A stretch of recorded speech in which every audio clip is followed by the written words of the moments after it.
မင်္ဂလာပါဒီတစ်ပတ်ကျွန်တော်တို့ဆွေးနွေးဖို့ရွေးထားတဲ့အကြောင်းအရာကတော့Chin Fighter Joshua Warband ရဲ့ UFC 316ကနောက်ဆုံးပွဲအကြောင်းပါပဲဟုတ်ပါတယ်အဲ့ဒီပွဲကတကယ်ကိုစိတ်ဝင်စားစရာကောင်းခဲ့တယ်လေသူက Brazil fighter Bruno Silva ကိုအနိုင်ရခဲ့တာဟုတ်တယ်သူထက်အစစ်မြင့်တဲ့ဂိုင်ဘက်ကိုအလဲထိုးနဲ့နိုင်ခဲ့တာဆိုတော့ဒါကတော်တော်လေးအရေးပါတဲ့နိုင်ပွဲလို့ပြောရမယ်ဒီပွဲအကြောင်းပါပဲကျွန်တော်တို့နည်းနည်းအသေးစိတ်ကြည့်ကြရအောင်ဟုတ်ကဲ့ဒီနိုင်ပွဲကသူ့ရဲ့ကစားသမားဘဝအတွက်ရောသူ့ရဲ့ flying weight တန်းကအဆင့်အတွက်ရောရေးပါတယ်ပေါ့နော်ပွဲရဲ့အချက်လက်အရင်ကြည့်အောင်ဒါက UFC 316 New Jersey မှာဇွန်လ9ရက်နေ့ညကလို့တော့တာပေါ့နော်ဟုတ်ကဲ့ရလဲကတော့ Joshua Warband ကတတိယအချီးမှာ TKO နဲ့အနိုင်ရခဲ့တယ် technical knockout ပေါ့အချိန်အတိအကျနဲ့ပတ်သက်လို့သတင်းတွေမှာနည်းနည်းကွဲနေတာတွေ့တယ်တချို့တော့ပွဲပြီးဖို့2မိနစ်အလိုတချို့က4မိနစ်ဆက်စက္ကန့်ဒီမှာအဆုံးသတ်နိုင်ခဲ့တာပဲအဲ့ဒါကသူ့ရဲ့ကြန့်ခိုင်မှုနဲ့အဆုံးသတ်နိုင်ဆောင်ကိုပြတာဟုတ်ပါဆိုတော့ပွဲဆက်ဆက်ချင်းအခြေအနေကိုပြန်ကြည့်ရင်အဖွဲမှာနေအောင်လုံးကတော့ပြန်လာမယ်နော်ဟုတ်တယ် Silver ကအရင်ဆုံးခြေကန်ချက်တွေတုံးပြီးပွဲကိုစတယ်ဗန်တော့နည်းနည်းနားသွားတဲ့ပုံပေါ်တယ်အစပိုင်းမှာအဲ့ဒီခြေကန်ချက်တွေခံလိုက်ရပါမယ်ပထမအချီမှာဗန်ကပြန်ပြီးအသားစီးရသွားတယ်လို့ဆိုတယ်ဘလို့မျိုးလဲ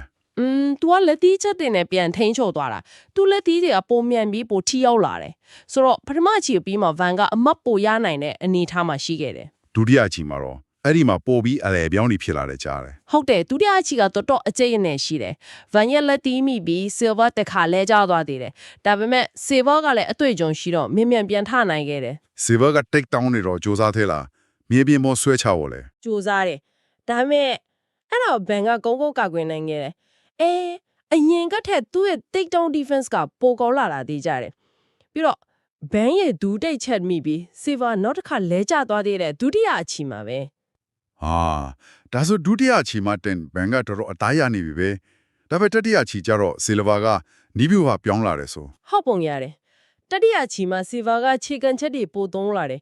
ဒါကသူ့နီးပြားကဘန်ရဲ့ရှစ်ခြေတော့ကိုပြစ်မှတ်ထားဖို့ညွှန်ကြားလိုက်တာဖြစ်နိုင်တယ်လေအဲ့ဒီအချိန်မှာဘန်နဲ့ဒုက္ခရောက်သွားသေးလား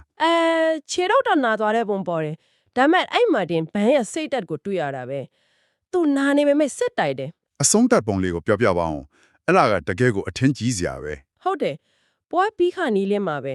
ဘန်ကသူ့ရဲ့လဝေတွဲလုံးဘောစင်ကိုမုံနဲ့ဝင်ထိုးတာစေဗာမခံနိုင်တော့ဘူးလဲကျသွားရောလဲကျသွားပြီးရောဘလူးဆက်ဖြစ်လဲလိုက်ကျသွားတဲ့စေဗာကိုဘန်ကပေါ်ကနေဆက်တိုက်ထိုးတာပေါ့ ground and pound လို့ခေါ်တာလေအဲ့ဒီမှာတိုင်လူကြီးကစေးပါမကားကွယ်နိုင်တော့ဘူးဆိုတာတွေ့လို့ပွဲကိုရက်လက်ရတော့တာပဲဒါတကယ်ကိုအလဲထိုး power ပြလိုက်တာပဲအရင်ကသူ့ကိုဝေဖန်ကြတာရှိတယ်လေဘန်မာ KO power တိတ်မရှိဘူးဆိုပြီးတော့အဲ့ဒါကိုဒီပွဲမှာသူတက်တေပြသွားတာပဲဘန်မာအလဲထိုး power မရှိဘူးဆိုတဲ့သူတွေကိုဘန်ကတက်တေပြလိုက်ပါပြီဆိုတဲ့မှတ်ချက်မျိုးလေးတောင်တွေ့ရတယ်လေသူရဲ့ယုံကြည်မှုလည်းတော်တော်တက်လာပုံပဲပွဲမတိုင်ခင်ကသူပြောထားတာရှိတယ်မလား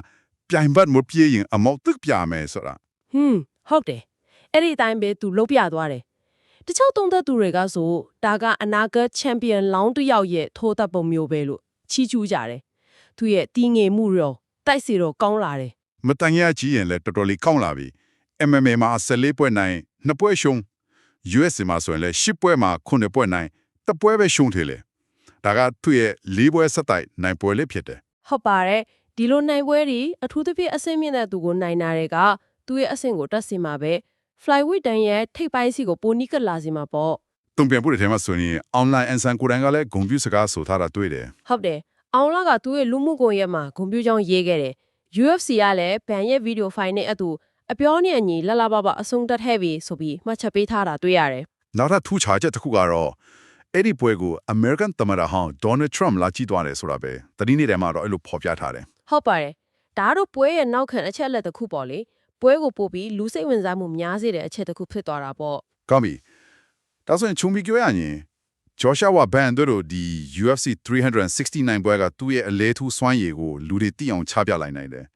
သူ့ရဲ့အလားအလာကိုမိမောင်းထော်ပြလိုက်တဲ့အရေးကြီးတဲ့နိုင်ပွဲတစ်ခုပါပဲတကယ်ကိုဟုတ်ပါပဲသူ့ရဲ့ UFC မှာတန်းလဲပိုကောင်းလာပြီးသူ့ရဲ့စွမ်းဆောင်ရည်ကလည်းတပွဲထက်တပွဲပိုတိုးတက်လာတာတွေ့ရတယ်ဆိုတော့အခုဒီလိုတိုးတက်လာတဲ့စွမ်းဆောင်ရည်တွေတက်တဲ့ပြလိုက်တဲ့အလဲထိုးစွမ်းအားတဲ့အတူ flying weight တန်းမှာသူ့ရှစ်ဆက်ဘလို့စင်ခေါ်မှုတွေရှိလာနိုင်မလဲ